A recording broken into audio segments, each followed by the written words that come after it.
Arcadian Vanguard presents the Wrestling News in your daily wrestling newscast for Sunday, April 2nd, 2023.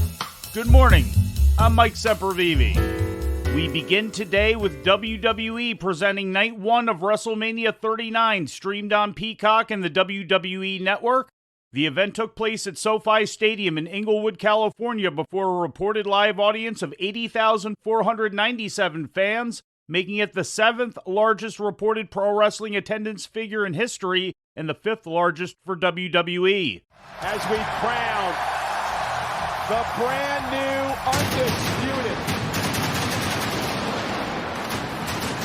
tag team champions.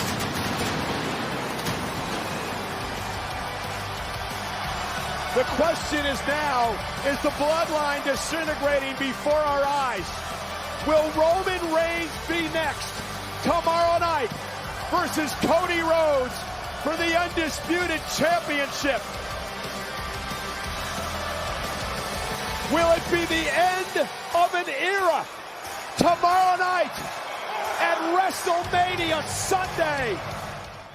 The main event of Night 1 saw the team of Kevin Owens and Sami Zayn defeat the Usos to capture the undisputed WWE World Tag Team Championship when Zayn pinned Jey Uso in 24 minutes and 17 seconds following 3 haluva kicks.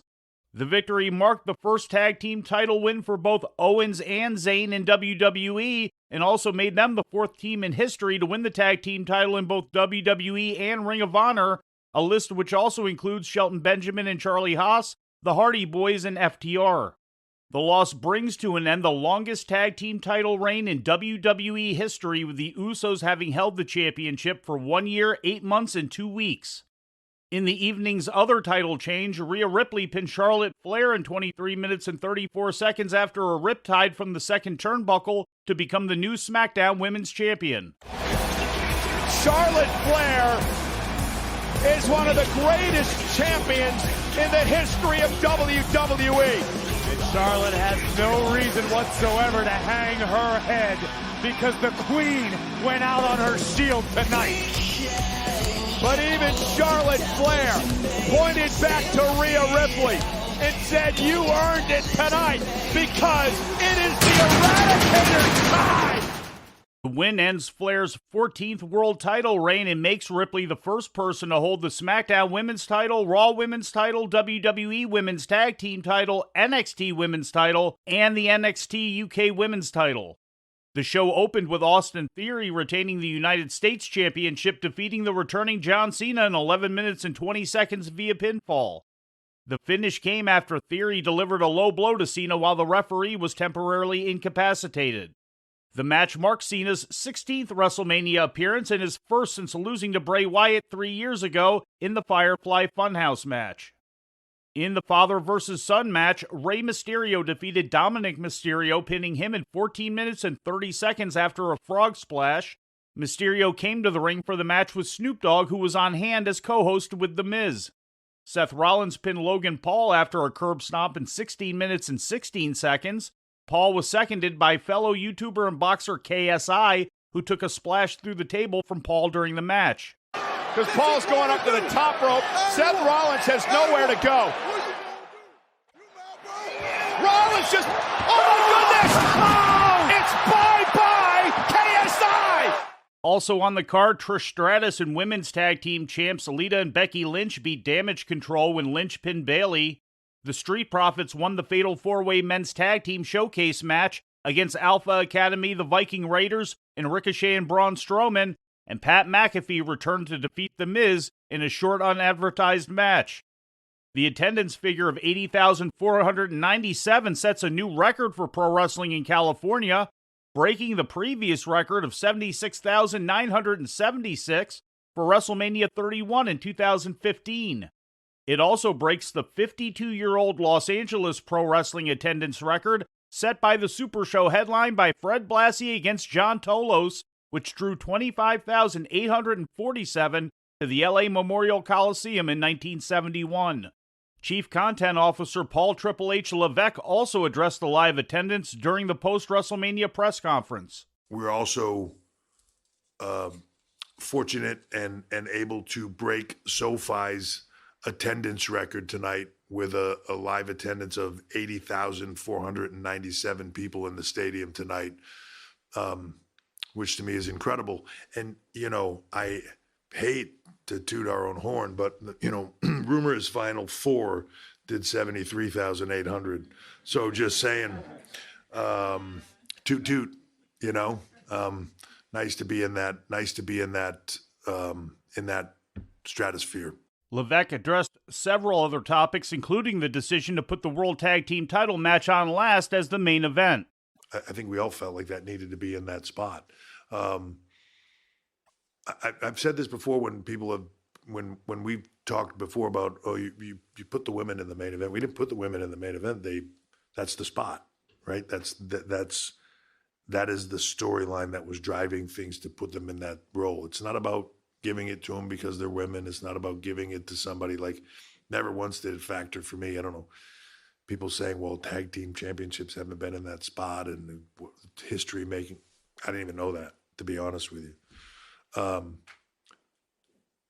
It's about who talent or talent, nothing else to it. Talent or talent, and whatever storyline is resonating the most and has the most impact, that needs to be the story that's told, I think. And in this case, it was the Usos and Kevin and Sami.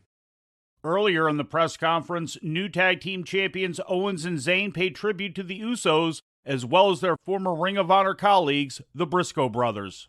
And it's true. Before we go, two things. The Usos, even though everybody loves them, everybody appreciates them, they're underappreciated. They're the best. Unbelievable. I don't have enough good words for them.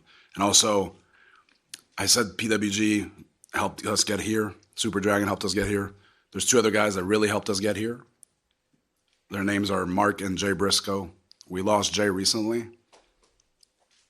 I really hope we made him proud tonight because, God, great guys, and we really miss them. Earlier in the day, NXT Stand and Deliver took place at the Crypto.com Arena in Los Angeles and was also streamed on Peacock and the WWE Network.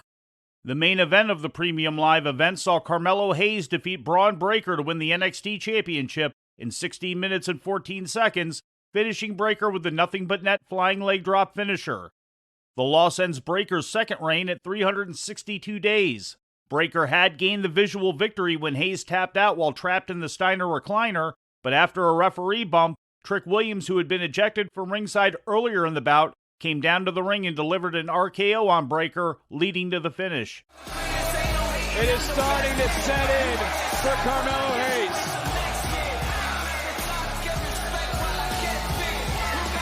Los Angeles celebrating for the new NXT champion. Heavy lies the head that wears the crown. In the penultimate bout, the NXT Women's Tag Team title changed hands as Alba Fire and Isla Dawn defeated Fallon Henley and Kiana James after Fire pinned James following a double-team backbreaker senton combination. Wes Lee retained the NXT North American Championship by pinning Ilya Dragunov to win a fatal five-way match, which also included Axiom, Dragon Lee, and JD McDonough. Gallus, Mark Coffey, and Wolfgang defeated Tony D'Angelo and Channing Stacks Lorenzo and the Creed brothers in a three-way match to retain the NXT Tag Team Championship after Wolfgang pinned Lorenzo with an assist from a returning third Gallus member, Joe Coffey. Coffey hadn't been seen in NXT since the Gallus group was suspended in storyline last September. A six-way ladder match opened the show with Indy Hartwell receiving an assist from Dexter Lumis to scale the ladder and win the NXT Women's title. Also in the match were Roxanne Perez, who was the champion coming into the bout, Tiffany Stratton, Zoe Stark, Lyra Valkyria, and Gigi Dolan. Dolan almost had the belt in hand, but she was knocked off the ladder by her returning former partner, Jacy Jayne. Also on the show, in a weapon-heavy unsanctioned grudge match, Johnny Gargano forced Grayson Waller to tap out to the Gargano Escape crossface. Following the win, Gargano and his wife Candice LeRae celebrated on the entrance ramp, along with Hartwell and Loomis. On the pre-show, Andre Chase, Duke Hudson, Tyler Bate, and Leah Hale defeated the Schism team of Joe Gacy, Jagger Reed, Rip Fowler, and Ava Rain, when Hudson, who feigned turning on his teammates earlier in the match, pinned Reed. As a result, Andre Chase maintains control of Chase University. In other news coming out of WrestleMania weekend, Rick Steiner was banned from the WrestleCon convention yesterday as a result of an incident at the convention on Friday in which Steiner was alleged by trans wrestler Gisele Shaw to have been verbally abusive in a public space toward Shaw and another unnamed Impact Wrestling talent, including the alleged use of transphobic and homophobic language. Wrote WrestleCon representatives in a statement on Twitter, quote, WrestleCon regrets the events that took place at yesterday's convention and apologizes to Gisele Shaw. We aim to promote a safe and inclusive environment for all LGBTQAI+ members of the wrestling community. The issue has been addressed, and we hope the remainder of the convention can be a positive experience for all. End quote. Rick Steiner was confirmed to have been absent from WrestleCon yesterday, although his brother Scott Steiner was reported to be in attendance. Rick Steiner left the convention Friday to attend the WWE Hall of Fame before WrestleCon director Michael Bocciccio was able to speak to him about the incident, but the two spoke about it yesterday morning, which is when Steiner was informed of the ban, according to a report from PW Insider. Shaw had taken to Twitter yesterday to go public with details of the incident, which were later publicly corroborated by Impact referee Daniel Spencer. In ratings news, SmackDown's overnight ratings numbers are in, with Spoiler TV reporting that the total audience for last Friday's episode on Fox was 2.39 million, up over 250,000 viewers from the previous week's overnight total of 2.12 million. The overnight report also showed SmackDown finishing 6th overall, but led all of primetime network television with a .64 rating in the key 18 to 49-year-old demographic. Full ratings information for SmackDown is expected on Monday. In Major League Wrestling news, Real One, known better as Enzo Amore from his time in WWE, has been released by MLW. MLW did not reveal the reason behind the decision, although Fightful Select reported through sources that the 36-year-old, real name Eric Arndt, had turned down much of the upcoming creative that had been pitched to him, as well as reportedly not wanting to work with or put over certain talent. The former Enzo had been announced for Thursday's television tapings, as well as receiving the shot at Hammerstone's MLW World title taking place next Saturday at Battle Riot 5 in Philadelphia. Taking a look at some of the selected results from other shows taking place around LA yesterday, GCW and Effie's Big Gay Brunch took place at the Ukrainian Cultural Center in Los Angeles. In the main event, Thrussie, Effie, Alley Catch, and Dark Sheik defeated Mason's Mercenaries, Billy Dixon and Perro teaming with Charles Mason. Also on that show, Max the Impaler defeated Viperous, Sawyer Wreck beat Kid Bandit, and Fred Rosser defeated Karam. GCW and Gringo Locos The World on Lucha 2 also took place at the Ukrainian Cultural Center. The main event saw Hijo del Vikingo defeat Laredo Kid, Gringo Loco beat Psycho Clown, Negro Casas topped Tony Deppen, and Los Macizos defeated Bestia and Damien. Saturday marked the last busy day of WrestleMania weekend, which has seen over 50 shows take place in and around the city of Los Angeles since last Wednesday.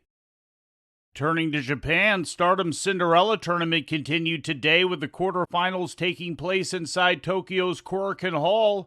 Mirai defeated Xena, Waka Tsukiyama defeated Saki Kashima, Amy Sorhei topped Natsuko Tora, and Mai Sakurai beat Momo Watanabe. The tournament semifinals and final take place on April 15th, also in Tokyo. New Japan Pro Wrestling's Road to Sakura Genesis Tour continued today at Tokyo's Korakuen Hall. The show is still ongoing as of this recording. We'll have any relevant results for you in tomorrow's newscast. And before we leave you today, we'd like to remind you that however you consume your content, you can find the wrestling news 24 hours a day and 7 days a week across social media. On Twitter, follow us at Wrestling News AV. Our Facebook page is also Wrestling News AV. The Wrestling News can also be found on the Arcadian Vanguard YouTube page. And for those who utilize Amazon Echo devices, just tell Alexa to play the Wrestling News podcast. And remember to make sure you add podcast at the end. Once again, for daily updates, breaking news, and more, follow the Wrestling News across social media. And that's the news for today. If anything happens, we will be here to tell you about it. No clickbait, no paywall, just the wrestling news. The Wrestling News is a division of Arcadian Vanguard, and the Wrestling Newscast is a production of the Arcadian Vanguard Podcast Network.